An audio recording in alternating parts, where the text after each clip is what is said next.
Yeah, Peggy? What feels like a warm hug in the middle of the fall coolness? Say a nice evening. Well, when you started, I was thinking like a warm hug in the middle of the winter, and that would be hot cocoa. Oh yeah. That might be just a little bit too heavy for fall. So, hot apple cider. Do you want to learn how to make it? Yeah. Oh, and I want to learn how to make hot cocoa because fall is coming up, right? And we're going to make punch as well. We're going to have something cold, something warm, and something like we're going to cover all the things in this fall feast that we're doing. All of it. But before we head to the cooking section, don't forget to give us a thumbs up. Subscribe down right here, and then click that little notification bell. Ding, ding, ding, ding, ding. So let's head into the preparing this nice and simple recipe.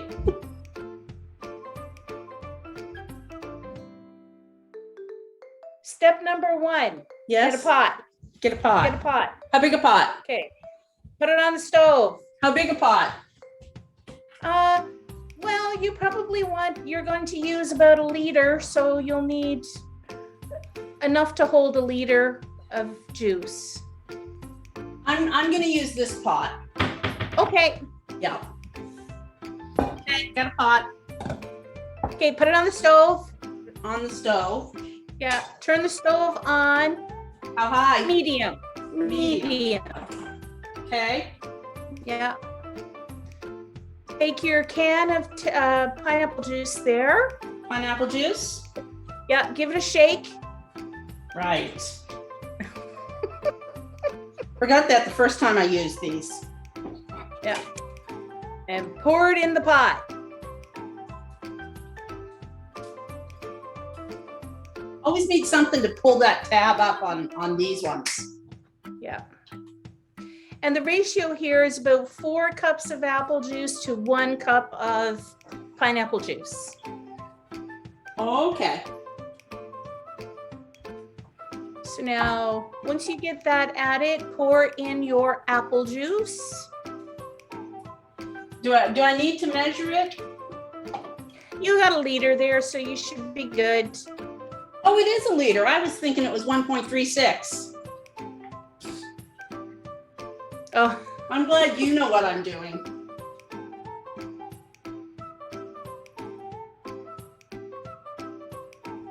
All right. now put 2 cinnamon sticks in there. Just 2? Just 2. What if I put more in? Then it'll be more cinnamon, so you can put more in if you want. I'll stick with 2 for now. 1, 2. Now, if you had some whole cloves, you I could do possibly. not. No, I didn't either. But you could put a whole clove, like 1 clove in, but you wouldn't want to go more than that, especially with this small amount. Right. And you're going to simmer it until your cinnamon sticks look like this instead of this. Oh, okay. So cover on or off? Cover on. Okay. So approximately how long does that take? It could take about 15-20 minutes, but the longer it sits, obviously the more flavor it will have. Right. So I put mine on early this morning because I just couldn't wait. And we've been sipping on it all day, and it has made such a beautiful scent in the home.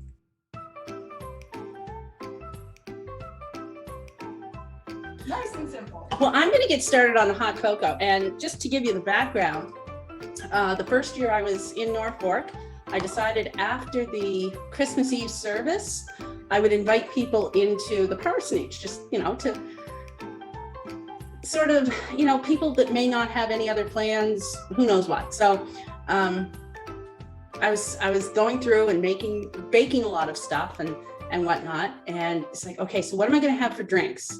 More than just tea and coffee, because that's kind of normal. And I wanted something special. So I found this recipe for, what does it call it? Crock pot hot cocoa. And I would get up first thing in the morning on Christmas Eve. I would put all the ingredients in a crock pot and just let it sit, stir it every once in a while when I walk by. And by the time the Christmas Eve service was over, it was perfect. Wasn't I there for that year? You came down out, like you arrived in the afternoon on Christmas Day. Oh, okay. Yeah. Because didn't you have some of that left over? I had some of that left over, yeah. Okay. So I mean, think about a crock pot. You know, it's a good size. And I don't have a crock pot with me here, so I'm just going to adjust things and make it a little quicker in a pot on the stove. And I'm actually only going to make half a recipe simply because it makes too much, and I really don't want to be drinking hot cocoa for 7 weeks.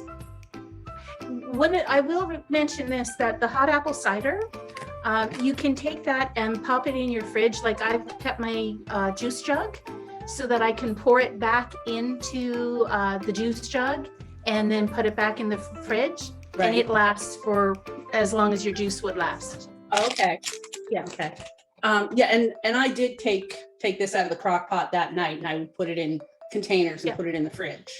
But what I'm going to do in my modified recipe that I haven't really tried to modify until this very moment is I'm going to microwave and melt the chocolate. Oh. Let's try 90 seconds.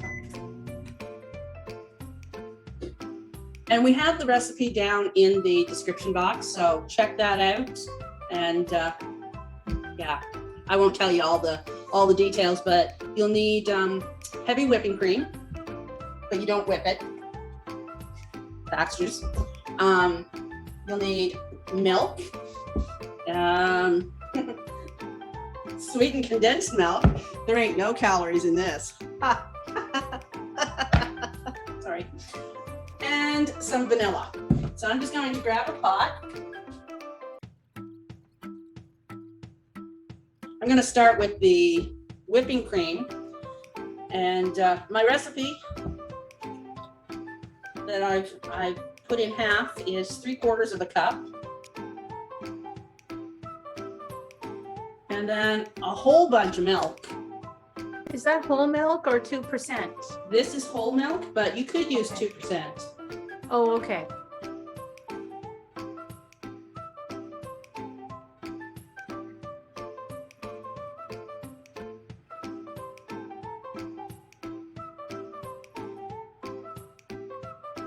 Condensed milk. And I'm not going to use the whole can, so I don't know what I'll do with the rest of it. What do you do with a partial can of condensed milk?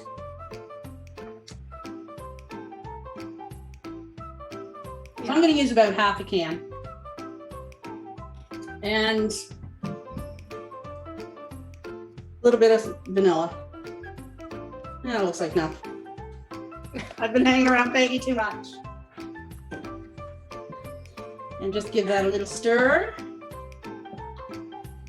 Throw in your chocolate. So do you use any cocoa in this, or is it just all the chocolate? All just the chocolate. Now this didn't completely melt, but it's pretty good. And when I put it in here, it's going to solidify again, but at least we've got a start of it melted. And I'm thinking simmering it for, well, maybe try it at 30 minutes to start with. Yeah.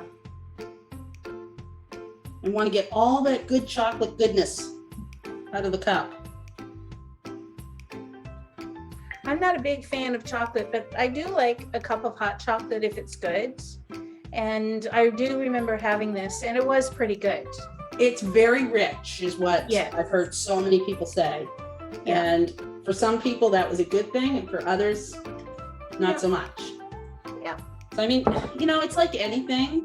There's personal preference that overrides what everybody says. Yeah.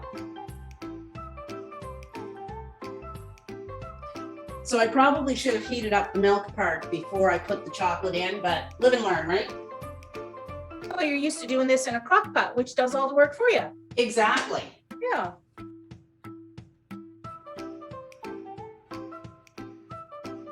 So Peggy, you have a recipe for us. We are going to make a cold drink because we're on a no sugar, diet kind of thing. We can have natural sugars if they occur in like juices or things like that, or fruit and that kind of thing. So the very first thing that I did was I made an ice ring.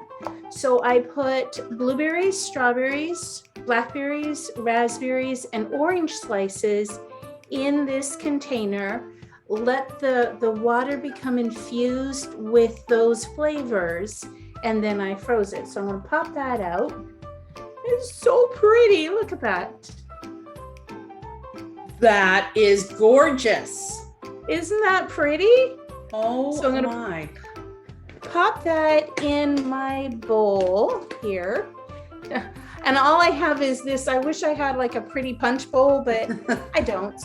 But I had this, but you can make it in anything. Like it doesn't have to be exactly like mine, but just let your ice be infused with the fruit flavors before you freeze it. So that's why it's different colors. So it being fall, cranberries, you gotta have cranberry juice, right? So this is an ocean spray. It has 10 calories, but it's pure cranberry juice. So I'm gonna put a few cups in, and I'm gonna put in some apple juice with no added sugar. Now, if you're down in the States, you can probably get sherbet with no added sugar. But if you're in Canada and you don't have any restrictions for sugar, you could put a nice sherbet in there. So whatever flavor you want it to. But I couldn't have the sherbet because we didn't have any sugar free.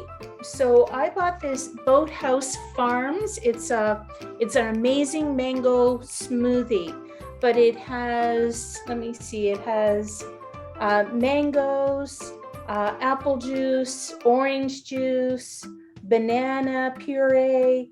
So there's all kinds of pureed fruits in here. So this will give it that nice rich flavor, but there's no milk. And there you have it.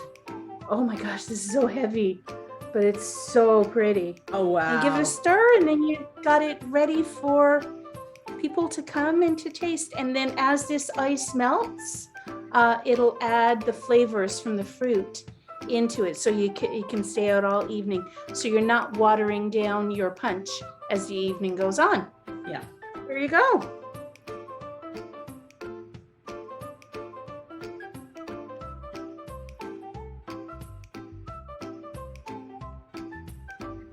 Hey, Peggy, Yes. we're together again after 26 months. No, well, are we? Well, we were. We were. And you know what? We were planning on doing all of these things while you were here. We just ran out of time. Ran out of time. I should have known better. Yeah. But we now have nice cups to commemorate that. And With Newfoundland and New Brunswick. and you know what? Trying the hot apple cider in this cup with these colors on the outside, perfect.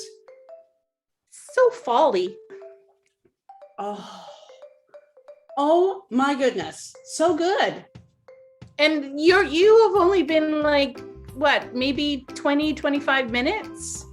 I don't think it'd even be that much. It's amazing. Yeah. Cheers. Cheers. Well, from Buckins, Newfoundland, I'm Reverend Peggy. And from Norton, New Brunswick, I'm Reverend Diane. Be safe. Be healthy and be the church. The church. Bye. Cheers.